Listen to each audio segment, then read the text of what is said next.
Hello and welcome to study IQ. मैं दिव्यांशी। हम हमेशा बात करते हैं पैशन की, और ये बात बहुत ही किसी ने सही कही है कि if you follow your passion, your dreams, your aspiration and the goal that you are willing to achieve will follow you. आज जो खास मेहमान हमारे साथ जुड़े हैं, उनकी भी कहानी कुछ ऐसे ही है। उन्होंने अपने पैशन को फॉलो किया, जो भी गोल्स उन्होंने डिसाइड किए वो उनका पीछा करते करते आज एक रिजल्ट के फॉर्म में है। यूपीएससी सीएससी 2020 एग्जामिनेशन में रैंक 210 हासिल करने वाले Jayant Puri ji. Welcome Jayant to study IQ. Thank you for this wonderful introduction, and so I'm so grateful to be on your platform here and interacting here with you. Jayant ji, हमें बहुत खुशी है कि आज आप इस इंटरव्यू सेशन में जुड़े हैं और आपकी जो जर्नी रही उसको आप हम सभी के साथ शेयर करेंगे। तो मैं शुरुआत इसी से करना चाहूंगी। 6 अटेम्प्ट, 6 कंसिस्टेंट अटेम्प्ट मुझे कहने चाहिए, फाइनली आज रिजल्ट आपके पास है। कैसी फीलिंग है? Honestly बोले अभी तो फीलिंग सिंक ही नहीं होती है। तो धीरे धीरे होता है, लाइक एक महीना तो बिल्कुल ही कोई क्लू नहीं था कि क्या हो गया, एंड अब थोड़ा बहुत फीलिंग सिंक इन हो रही है विद फॉर्म्स भर रहे हैं ऑनलाइन लबासना के लिए, and meeting fellow selected candidates. आपके प्लेटफॉर्म पे आना एक पार्ट ऑफ द फीलिंग है। तो धीरे धीरे learning, new experience and very exciting. Busy रहता है बट अच्छा busy. So I think it's a good experience to have finally made it to the other side of the river, as you always say. कि क्या कहते हैं वो, नदी के उस पार कैसी फीलिंग है, तो थोड़ी बहुत पता लग रहा है। और जयंत जी, जिस तरीके से अभी आप बयां कर रहे थे नदी के इस पार रहना कैसी फीलिंग रहती है, बहुत सारे एस्पिरेंट्स को मोटिवेशन मिलेगा अगर कहीं ना कहीं उनका जो ड्राइविंग फोर्स है वो डगमगाया होगा, तो आपके इन शब्दों के बाद वो फिर से चार्ज अप हो जाएंगे अपनी प्रिपरेशन के लिए। हाँ जी मैम, ये मेरा एक कोट मैं हमेशा अपने दिमाग में रखता था। ये जरूरी नहीं कि आप क्या कहते हैं नदी में या कहीं पॉन्ड में या कहीं या कोई तालाब में डूब जाएं। जरूरी होता है कि आप उधर बैठे ना रहें और फिर से उठने की कोशिश करें। तो अगर वो यूपीएससी की जर्नी के देखें, मैं 5 बारी तो डूबा तो हूँ, उसमें कोई शक नहीं है। जो मेरी नाव थी, जो मेरी शिप थी, 5 बारी तो हुआ है कुछ ना कुछ गलत। बट वो छठी बारी में सीख सीख के धीरे धीरे वो फाइनली पहुंच ही गया।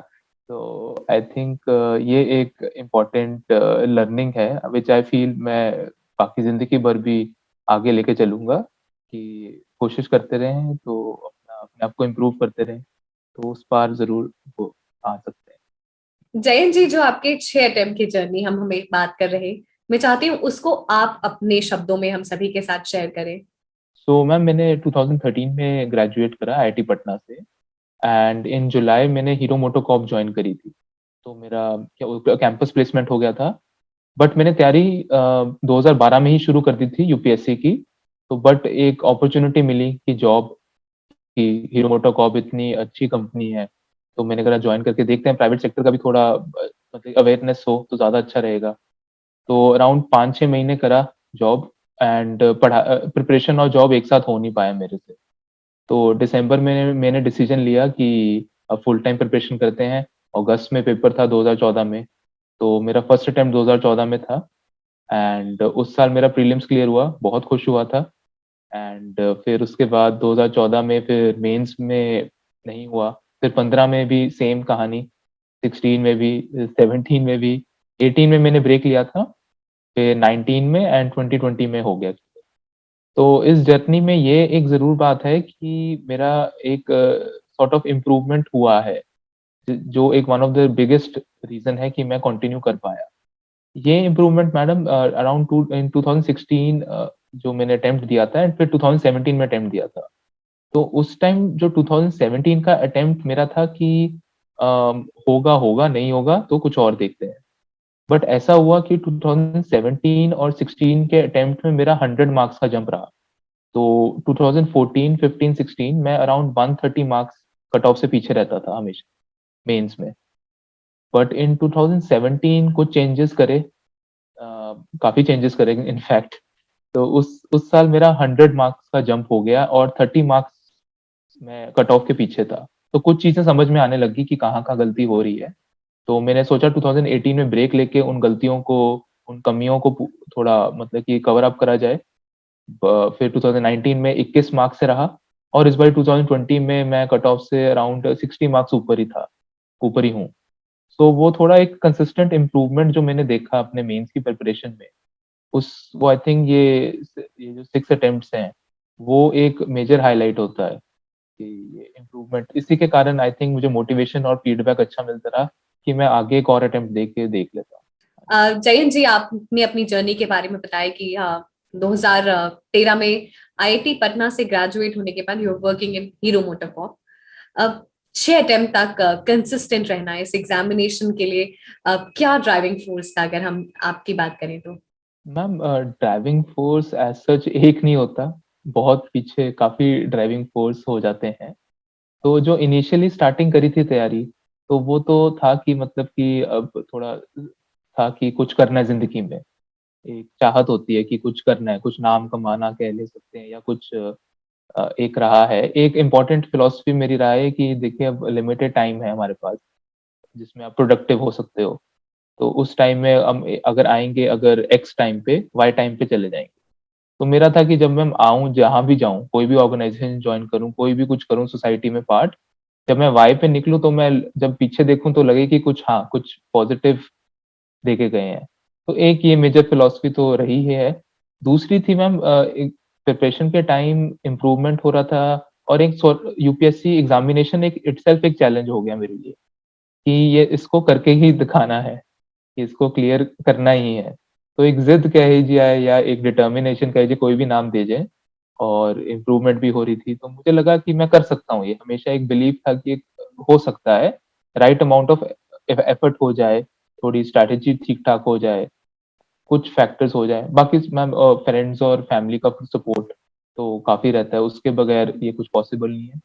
ये एक टीम एफर्ट कह सकते हैं एंड मेरे सब बहुत अच्छा सपोर्ट सिस्टम रहा है, I am very lucky.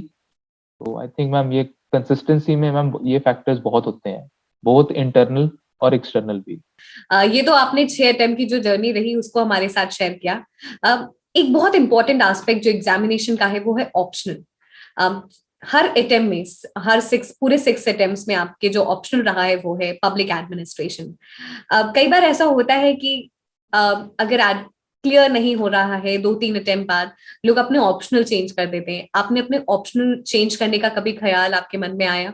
Ma'am certainly optional तो मैंने 6 टाइम पब्लिक एडमिनिस्ट्रेशन से दिया है एंड आज के युग में कहें तो पब्लिक एडमिनिस्ट्रेशन काफ़ी टफ ऑप्शनल में माना जाता है।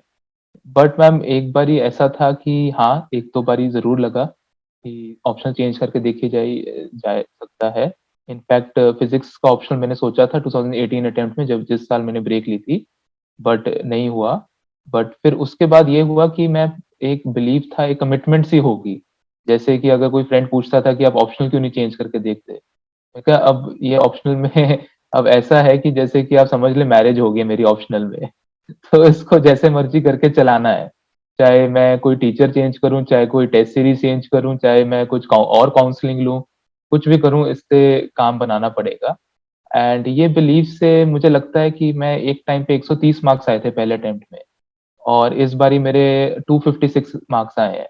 तो ये जो ये बिलीफ रखना और ये समझना कि ठीक है, मुझे बदलना पड़ेगा ऑप्शनल के लिए, तो वो थोड़ी कमिटमेंट थी। I think it paid off finally.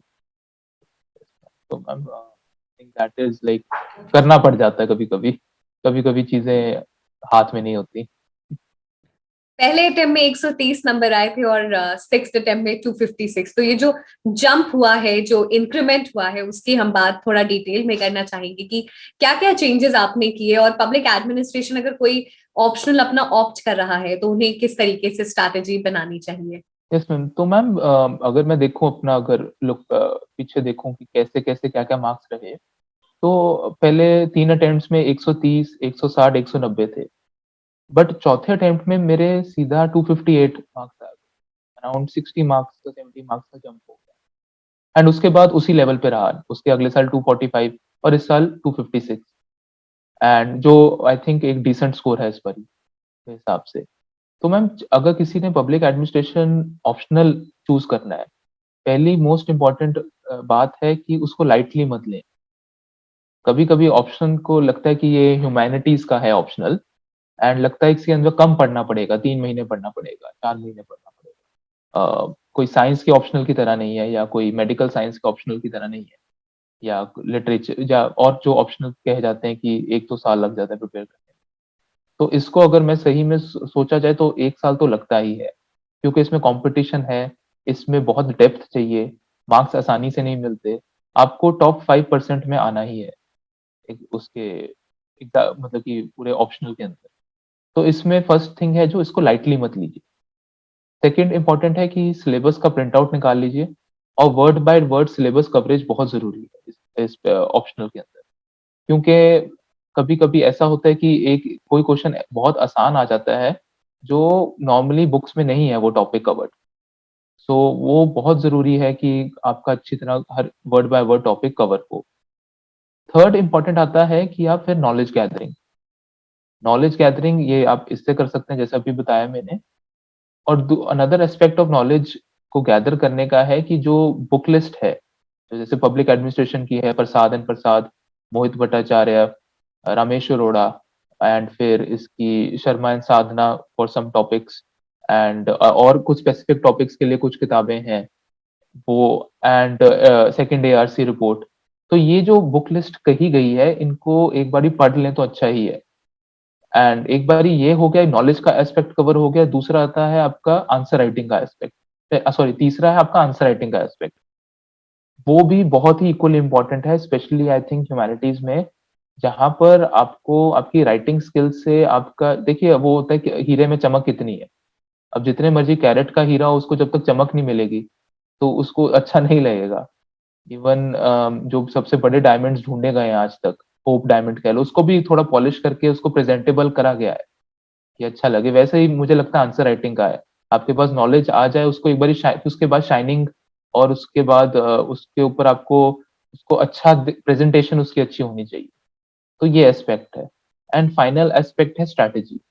देखिए ऑप्शनल के लिए आपको 5 दिन मिलते हैं आफ्टर जीएस एंड जीएस की तैयारी के बाद आप सब कुछ थोड़ा भूल ही जाते हो क्या पढ़ा था। तो उन 5 दिन में बहुत जरूरी है कि आपका पूरा सिलेबस रिवाइज हो जाए। तो इस बार इनफैक्ट मैंने अभी अपने नोट्स भी निकाले हुए हैं। तो ये था मैम कि मेरे ये अगर ये मेरे डिस्ट्रिक्ट एडमिनिस्ट्रेशन के नोट्स थे, काफी बल्कि हैं, इतने साल हो गए तो बल्कि हो ही जाते हैं, ऐड होते रहते हैं। बट मैंने पेपर से पहले जो पढ़ा डिस्ट्रिक्ट एडमिनिस्ट्रेशन का वो बस इतने पेजेस थे। तो इनको क्योंकि ये इतने नोट्स एक टॉपिक के आप नहीं पढ़ सकते हो 5 दिन में, ह्यूमनली पॉसिबल। तो ये गलती मेरे 2019 में हो गई थी। तो इस अटेम्प्ट में मैंने इंश्योर करा अराउंड 80% ऑफ सिलेबस मेरा अराउंड दिस थिक ये ऐसे ही नोट्स पेजेस में हो जाए कवर। तो आई थिंक मोटा-मोटा कहें तो यही है। एंड कोई ऑप्शनल खराब नहीं होता, डिफिकल्ट नहीं होता। आप अगर लगे रहें उसे समझें तो आई थिंक आप you can do better in that.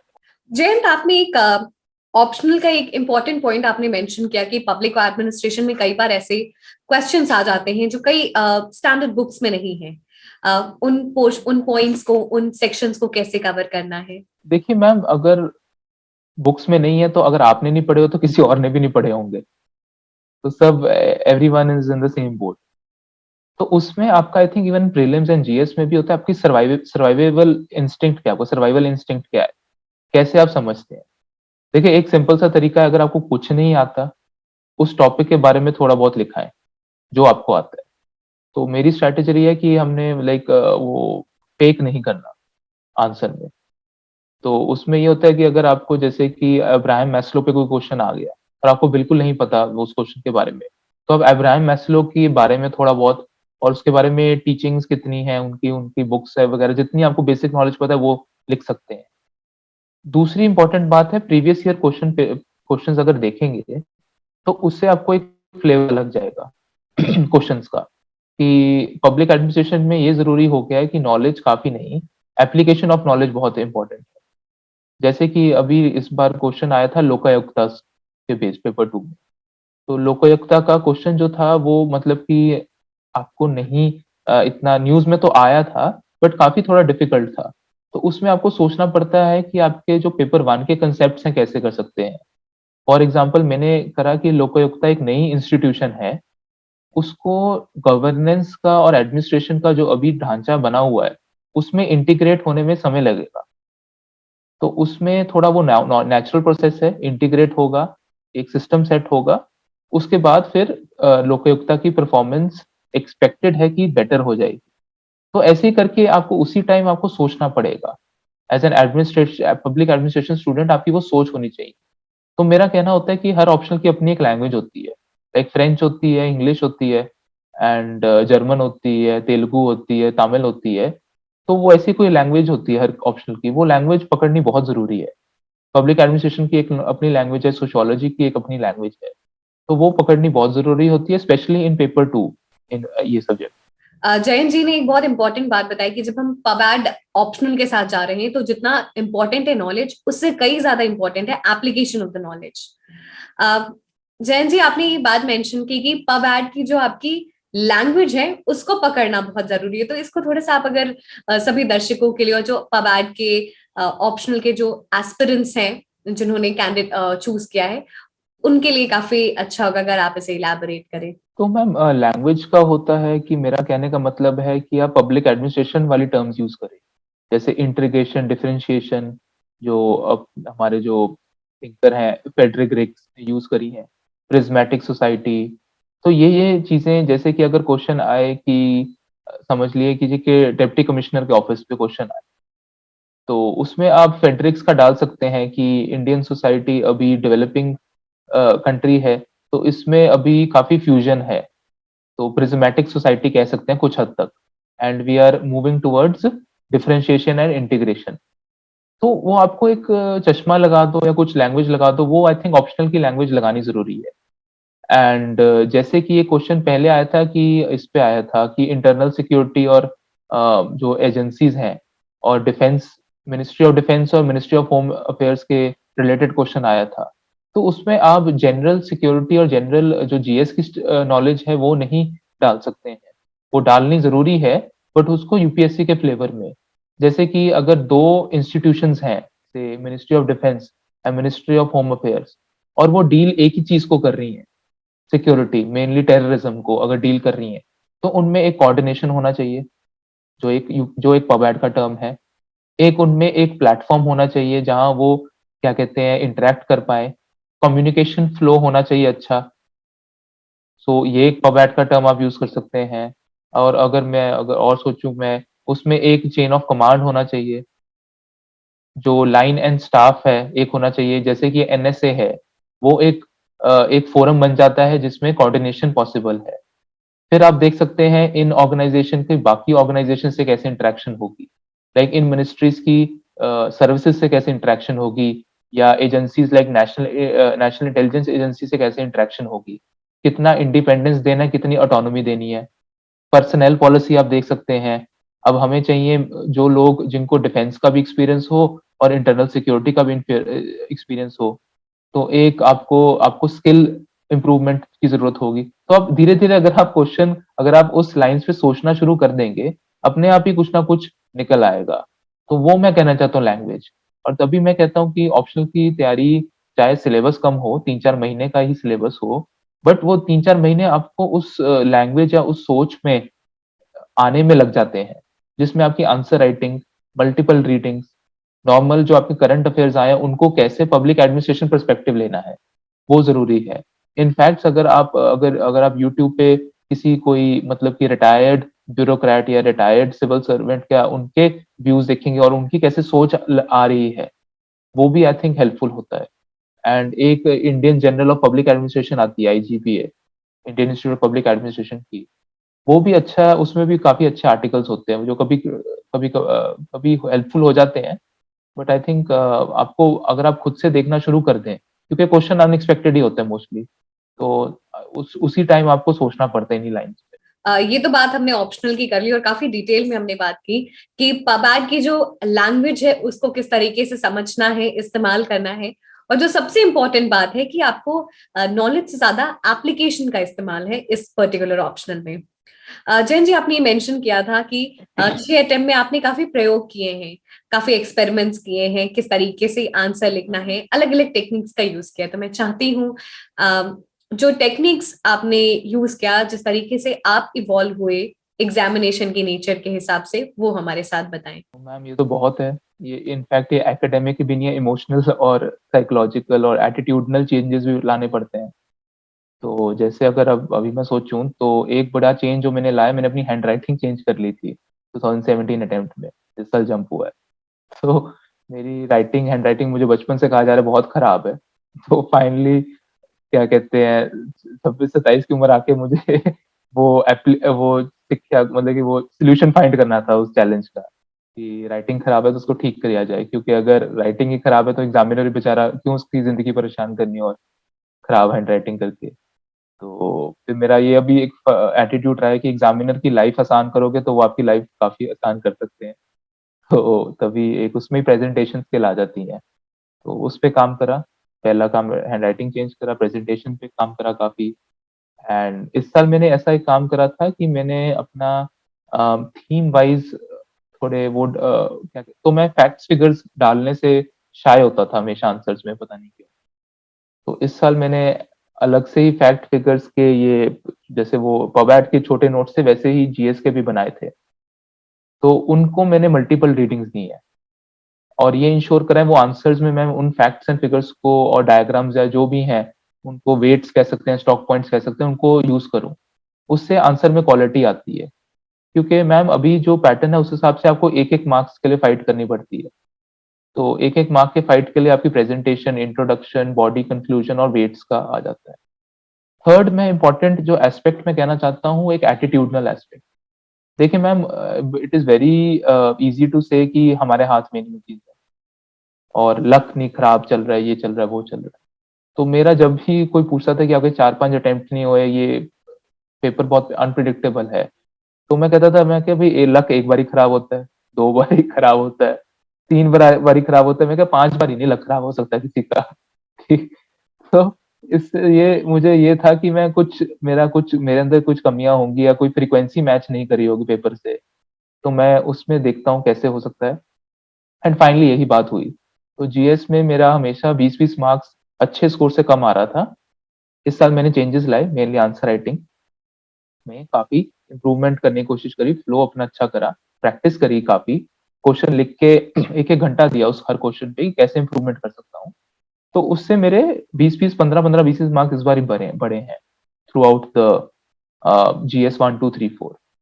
And I feel कि ये एटीट्यूड जो है ना, कि there is always a way out. एक मैंने सही करी थी, winners losers find excuses, winners find a way. कि आपको कोई ना कोई तरीका तो ढूंढना है। देखिए, अगर वो जैसे गौरव अग्रवाल सर कहते थे कि अगर यूपीएससी मेडिकल साइंस भी ऑप्शनल पेपर में डाल देगा, वो भी पढ़ना ही पड़ेगा। तो आपको वो एक्सक्यूजेस कम कीजिए और सॉल्यूशंस की तरफ ज्यादा हो, क्या कहते हैं, एक inclination towards finding solutions. I think वो भी सर्विस में बहुत इंपॉर्टेंट होना चाहिए। जो भी मेरा लोगों से बात होके पता लगा है कि एक सोल्यूशन ओरिएंटेड अप्रोच हो तो बेटर। और ये बहुत इंपॉर्टेंट भी है कि आप एक्सक्यूजेस ना दें, क्योंकि एग्जामिनेशन ना क्लियर करने के बहुत सारे एक्सक्यूज हैं, बट एग्जामिनेशन क्लियर करने के लिए सिर्फ एक रीजन काफी है। इसलिए उस रीजन के लिए आप एग्जामिनेशन में मेहनत करिए। जयंत जी, ये तो हमने hard work, I think, yes ma'am, hard work वो है ना, there is no way around hard work. Hard work के आप अराउंड नहीं, उसको शॉर्टकट नहीं बना सकते हार्ड वर्क को। तो उसको इम्ब्रेस कर लो कि हाँ भी हार्ड वर्क तो है। बाकी स्ट्रैटेजी एक आधी बारी गलत हो सकती है, बट आपको लगता है अगर आप हार्ड वर्किंग हैं, परसिस्टेंट हैं, परसिवियरेंस शो कर सकते हैं, सैक्रिफाइस करने की एबिलिटी है, अपने पे बहुत चीजें छोड़नी पड़ती हैं, वो फिर आई थिंक आपको कोई रोकने में कोई, आई थिंक आज नहीं तो कल हो जाएगा। ये नहीं मतलब कि आगे भी जाके you will do well in your life. तो एक बारी मेहनत करने की आदत पड़ जाए, वो जिंदगी भर हेल्पफुल रहती है मेरे लिए। जयंत जी, ये तो हमने बात कर ली ऑप्शनल की, और जो भी ट्रिक्स और जो भी चेंजेस आपने अपनाए मेंस आंसर राइटिंग के लिए। एक जो बहुत ही स्पेशल बात आपकी जर्नी की रही है, वो आपने हर अटेम्प्ट में, 6 के 6 अटेम्प्ट में आपने प्रीलिम्स क्लियर किया। तो प्रीलिम्स एग्जामिनेशन के साथ एक बहुत ही टफ स्टेज बनता जा रहा है, और जैसे कहते हैं, इसको कोई प्रिडिक्ट नहीं कर सकता है किस किस तरीके से क्वेश्चंस आने वाले हैं। तो आप थोड़ा सा बताएं कि किन खास बातों का ध्यान रखना है प्रीलिम्स की प्रिपरेशन के लिए। पहली बात है मैम, मुझे लगता है इस प्रीलिम्स को अब लाइटली लेना नहीं चाहिए। तो अगर आपका एक बारी क्लियर हो गया है, तो एम करें कुछ और चीज़ें नई इम्प्रूव करें कि आपका और थोड़ा कट ऑफ से थोड़ा और ऊपर हो जाए। क्योंकि अगर प्रीलिम्स में पेपर रुकता है तो बहुत ही काफ़ी दुःख लगता है। एंड सॉरी एंड दूसरी बात है, एम करें कि आप कट ऑफ से 10-15 मार्क्स ऊपर हो। ये नहीं 40 मार्क्स ऊपर हो। अगर हो रहे हैं 40 मार्क्स तो वेल एंड गुड, बट अगर आप इम्प्रूव करने की कोशिश 10-15 करें, क्योंकि प्री के अलावा मेंस की भी तैयारी बहुत ज़रूरी है। तो कभी-कभी काफ़ी टाइम होता है कि हम प्रीलिम्स की तैयारी में ही लगे रहते हैं, मेंस को तो बिल्कुल भूल ही जाते हैं। एंड ट्रस्ट मी, अगर आपकी मेंस की तैयारी अच्छी है तो प्रीलिम्स में उसकी बहुत हेल्प होती है। तो ये इम्पोर्टेंट बात है। थर्ड है कि नॉलेज को जब आपने गैदर करना है, वो आप देखें कि आप डेप्थ में ज़्यादा मत चला जाएँ। ये मतलब कि काफ़ी कंट्रोवर्शियल बात हो सकती है, बट ये है मेरा कि आपका ये फर्स्ट एम होना चाहिए कि आपकी कवरेज पूरे सिलेबस की हो जाए। जैसे अगर मैं स्विमिंग पूल कहूँ, तो पूरा पहले स्विमिंग पूल की सरफेस कवर कर लीजिए। बाद में आपने डेप्थ मारनी है, अगर आपको हिस्ट्री, ज्योग्राफी में इंक्लिनेशन है तो ज्योग्राफी, हिस्ट्री में डेप्थ कर लीजिए। बट ये नहीं कि आप हिस्ट्री में ही या ज्योग्राफी में ही आप डेप्थ में, बट इकोनॉमिक्स आपने छुआ ही नहीं कभी। तो एक आपका एक प्लानिंग कह सकते हैं, मैनेजमेंट कह सकते हैं, वो बहुत ज़रूरी है कि अक्रॉस द बोर्ड आपका होना चाहिए। ये मैं इसलिए कह रहा हूँ क्योंकि क्वेश्चन पेपर में अगर कोई आसान क्वेश्चन छूट रहा है, वो ज़्यादा गलत बात है, या कि मुश्किल क्वेश्चन छूट रहा है। तो आपने अगर हिस्ट्री बहुत अच्छी कर ली और एग्जामिनर का मूड है कि हिस्ट्री में बहुत टफ डालना है इस बारी, तो आप कुछ नहीं कर सकते हो, आप कोई क्वेश्चन नहीं हिला सकते हो। ये तो मैंने देख लिया 6 साल में, चाहे आपका हिस्ट्री जितना मर्ज़ी स्ट्रॉन्ग हो। बट अगर इकोनॉमिक्स में उन्होंने एम करा है कि आसान क्वेश्चन है, तो आप नॉर्मल कोई बेसिक बुक भी पढ़ी हो, तो वो आप अटेम्प्ट कर लें। तो वो जो आसान क्वेश्चन्स हैं, वो ना छूटे, इसलिए ज़रूरी है कि आपकी coverage through out the syllabus होनी चाहिए। एंड अगर आपके पास फिर टाइम बचता है, तो डेप्थ में चले जाएँ। ये एक एस्पेक्ट है कि जो आई थिंक एक चैलेंज हो जाता है। सेकंड एस्पेक्ट है कि आपको ये ज़रूरी देखना है कि आप ये बहुत ज़्यादा हो रहा है कि टेस्ट लिखें, रोज़ 5-5 टेस्ट लिखें। बट टेस्ट देने के बाद जो प्रोसेस है, वो आई थिंक टेस्ट से ज़्यादा इम्पोर्टेंट हो जाता है। कि अगर आपने 2 घंटे में एक टेस्ट लिखा है अपना प्रीलिम्स का, अराउंड 3 घंटे दीजिए, उससे आपको लर्निंग्स लेनी है। लर्निंग्स क्या-क्या ले सकते हैं, वो भी क्वेश्चन आता है, क्या लर्निंग्स लें? टेस्ट तो दे दिया। एक होता है नॉलेज एस्पेक्ट। नॉलेज एस्पेक्ट, आपको कोई नई नॉलेज मिलती है, कोई लगता है आपको एरिया इससे स्ट्रॉन्ग हो सकता है, तो अपने नोट्स में उस नॉलेज को उठा के डालें। दूसरा एस्पेक्ट होता है कि आपको आपकी सिमुलेशन हो जाती है रियल लाइफ एनवायरनमेंट में। तो अगर आपने टेस्ट देना है, proper I think proper hard copy old school दीजिए। प्रॉपर वो क्या कहते हैं, वो निकालिए, वो जो क्या कहते हैं ओएमआर शीट होती है, मिल जाती है इजीली। पूरा प्रॉपर प्रिंट आउट निकाल के, अगर वो पॉसिबल है, पूरे वो गोले मार मार के, क्योंकि गोले मारने में मेरे 20 मिनट लगते थे। मैं सिंपली बताऊं, हर 6 अटेम्प्ट दे रहा हूँ, 20-25 मिनट तो लगते थे गोले मारने में। क्योंकि मेरा लेफ्ट हैंडेड भी हूं, तो मैं 90 से शुरू करता था एंड राइट टू लेफ्ट जाता था। तो लेफ्ट टू राइट अगर जाऊंगा, मुझे वो अच्छा हुआ कि मैंने पहले वो ट्राई कर लिया। मैं भूल गया था कि मेरा ये लेफ्टी हूं, तो यहाँ पर इंक लग के वो सब उड़ जाएगा। तो वो आपको जो आपके साथ क्या हो इश्यू हो सकता है, वो पहले ही देख ले। तो उसके लिए मॉक को देखें और समझें कि कहाँ-कहाँ गलतियाँ हो सकती है। ठीक है? एंड दूसरा इसमें फिर आपकी टाइम मैनेजमेंट भी हो जाएगा, सब कुछ हो जाएगा एंड आपकी स्पीड हो जाएगा, ये सब कुछ आई थिंक वो जो बाकी 3 जो है ना, तो उसकी आपकी स्ट्रैटेजी पता लगती है। थर्ड इम्पोर्टेंट बात है कि आपको मॉक को एक इम्प्रूवमेंट या लर्निंग के नज़रिए से देखें। ये नहीं कि मुझे मार्क्स टॉप करना है, कि मैं रैंक क्या आ रहा है मेरा। अगर आप एक मॉक टेस्ट से दूसरे मॉक टेस्ट में आपका इम्प्रूवमेंट हुआ है, दैट इज़ मोर इम्पोर्टेंट। क्योंकि देखिए, कोई इंस्टीट्यूशन या कोई कोचिंग जो प्लेटफ़ॉर्म्स हैं, वो यूपीएससी का पेपर नहीं रेप्लिकेट कर सकते। तो आई थिंक एक अच्छी बात है कि यूपीएससी का रेप्लिकेट 60% तक जो अच्छी टेस्ट सीरीज़ें पहुँच जाती है, बट 100% कोई रेप्लिकेट नहीं कर पाता। तो अगर आप डिसहार्टेंड हो रहे हैं कि टेस्ट में बस 60 ही मार्क्स बने हैं, तो इससे अच्छा अपने एक फ्रेंड को अच्छा जो लगता है आपको, उसको बिठा दीजिए, उसके भी 60 के आस-पास ही आने चाहिए। तो वो अंडरस्टैंडिंग होनी चाहिए कि ठीक है, ये आपके इसके अपने पर्पज़ हैं, इससे लर्न करिए, मूव करिए, डिसहार्टेंड ना होइए और बिलीव ज़रूर रखिए कि हो जाएगा क्लियर। अगर मतलब कि अगर मेहनत करिए तो हो जाना चाहिए क्लियर। तो एक ये एक इम्पोर्टेंट एस्पेक्ट है। And another I think important aspect, जब हम इवेल्युएट करते हैं, उसके अंदर आपको पता लग जाता है आपकी तुक्के कितने अच्छे हैं, आपका गैसवर्क कितना स्ट्रांग है। तो कई अनलकी होते हैं मेरे जैसे, जो अगर अगर 25 क्वेश्चन कर लें तो 10 ही सही हो पाते हैं। तो मैंने स्ट्रैटेजी करी, फिर मैंने अपने 18 क्वेश्चन करे या 20 क्वेश्चन करे, तो मेरे 12-16 क्वेश्चन ठीक होने लग गए थे। तो मैंने अपना गेसवर्क इंप्रूव करा है, और वो एक मीन फाइंड करा है कि जहां मुझे बेस्ट रिटर्न मिलता है। तो वो एनालिसिस के बगैर पॉसिबल नहीं है। वो आप करें एनालिसिस, कई नेचुरली आते हैं इनके 25, अगर गेसवर्क करते 24 सही हो जाते हैं। तो मैं काफी नॉर्मल स्टूडेंट रहा हूँ इन जर्नी में। तो आई थिंक लोगों को अपने आप को नॉर्मली समझना चाहिए। तो अपना गेस वर्क भी टेस्ट कर लें पेपर से पहले, क्योंकि नेगेटिव मार्किंग काफी हर्ट कर जाती है, क्योंकि आजकल के मार्जिन इतने क्लोज हैं। तो हर एक हाफ ऑफ मार्क्स की भी फाइट है। तो मैम कितना सही हो रहा है, कितना गलत हो रहा है, कितना आपको धीरे धीरे पता लग जाएगा कि एग्जाम में कितने आपको गेस वर्क करना है, कैसे करना है। तो मेरा अगर मैं अपना क्वेश्चन पेपर देखूं, तो उसमें मैंने लिखा होता था कि मैं ये क्वेश्चन में 70% श्योर हूँ, 40% श्योर हूँ या 90% श्योर हूँ। तो 70% से ऊपर जितना श्योरिटी होता था वो अटेम्प्ट कर लेता था।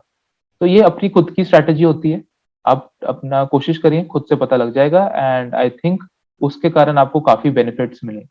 जयंत, ये तो हमने आपकी स्ट्रैटेजी की बात कर ली, किस तरीके से स्टडी आईक्यू आपकी जर्नी में साथ रहा है? एंड स्टडी आईक्यू का रोल था कि गूगल सर्च जब भी मैं करता था, जो चीजें नहीं पता लगती थी, कभी सिलेबस में नहीं होता था या करंट अफेयर्स रिलेटेड है, तो बेटर अंडरस्टैंडिंग के लिए स्टडी आईक्यू के आर्टिकल्स एंड वो मैं रेफर करता था जरूर।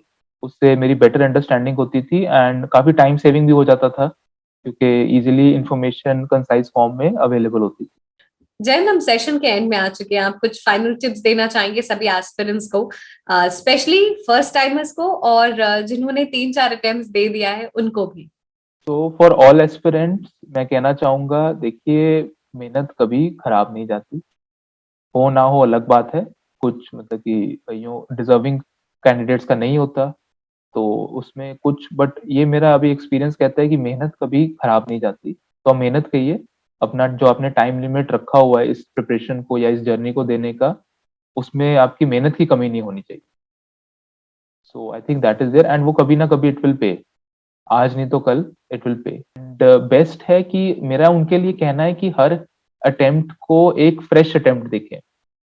तो मेरे फ्रेंड्स में मजाक होता था कि 2000, जब मैं कहता था ना ये तो मेरा आखिरी अटेम्प्ट है यार, कहते तू तो वो कहते तू सोच ही क्यों रहा, आखिरी अटेम्प्ट है तेरा, तो तीसरा अटेम्प्ट है, पहले 3 अटेम्प्ट तो ऐसे ही दे रहा था पेपर।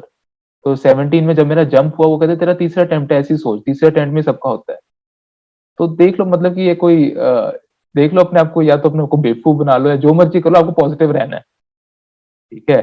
तो जैसे मर्जी करके एक पॉजिटिव एटीट्यूड रखें, and most important, try to find solutions, क्यों नहीं हो रहा। एक एक दो assumptions लेके चलना ही पड़ेगा।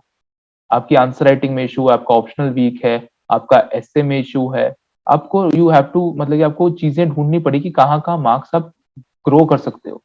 जैसे एसए में मेरे साथ हुआ, मैं अराउंड 120 मार्क्स थे मेरे फर्स्ट 3 अटेम्प्ट्स में, जो ठीक स्कोर है। बट मुझे पता लगा एक नया स्ट्रैटेजी है, नए तरीके से ऐसे लिखा जा सकता है। मैंने एक टीचर आए थे, उनसे काफी डिस्कशन हुई थी मेरी इससे रिलेटेड। तो उस साल मेरा अराउंड 20 मार्क्स का जंप हुआ एंड आई स्कोर्ड 149 मार्क्स। तो ऐसे का मैंने कभी सोचा नहीं था कि मैं इंप्रूव करूंगा, बट मैं आई वाज, मतलब कि मैं सर्च में था कहाँ इंप्रूवमेंट हो सकता है, और लकीली मिल गया मुझे कि यहाँ इंप्रूवमेंट हो सकता है। And this year I scored 142, जो काफी अच्छा स्कोर है। तो आपको, अगर आप 3-4 अटेम्प्ट रुक रहे हैं, तो आप वो चीजें रिपीट ना करें। जो अच्छा चल रहा है ठीक है, बट फाइंड रूम कहाँ इंप्रूव हो सकता है। तो आई थिंक ये मेन मेन जो बातें मैं जो एस्पिरेंट्स उनको कहना चाहूंगा। And stay positive and I think enjoy the journey. Stay positive, enjoy the journey, और हर अटेम्प्ट को एक नए नजरिए से देखना है, और वो आपके लिए सबसे इम्पोर्टेंट रहेगा। Thank you so much, Jayanji, for joining us in this interview session. It was absolute pleasure to have you, to have your journey and your strategy. Thank you, and the entire team wishes you good luck and good health.